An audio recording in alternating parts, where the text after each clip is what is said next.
Osmosis is the net or overall movement of water particles from a dilute solution to a concentrated solution through a partially permeable membrane. This is a membrane that allows only certain substances to pass through. This allows water to move into cells or out of cells. Osmosis is a passive process, so it doesn't require any energy. The direction that water particles move depends on the concentration of the solution on either side of the membrane, inside and outside the cell. Cells can be placed in solutions with three conditions. If the cell is in a hypotonic solution, the solution is more dilute than inside the cell. Water will move into the cell by osmosis, so the mass of the cell increases. This can cause the cell to swell, and for animal cells which do not have a cell wall like plant cells, they can eventually burst or lyse. If the cell is in an isotonic solution, the concentration of the solution is the same as the concentration inside the cell.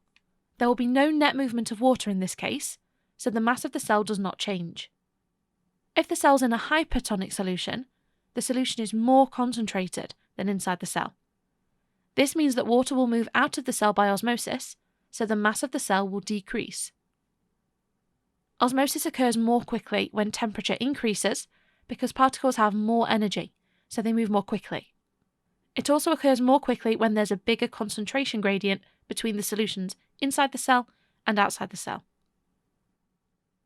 Here are some practice questions for you to try. Pause the video and give them a go. Osmosis is the net movement of water particles from a more dilute solution to a more concentrated solution through a partially permeable membrane.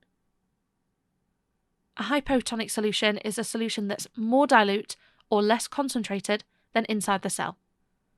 A hypertonic solution is a solution that's more concentrated or less dilute than inside the cell. And finally, an isotonic solution is a solution that is the same concentration as inside the cell. When a cell is placed in a hypotonic solution, water moves into the cell. In a hypertonic solution, water moves out of the cell, and in an isotonic solution, there is no net movement of water. Osmosis occurs more quickly when there is an increased temperature or a bigger concentration gradient.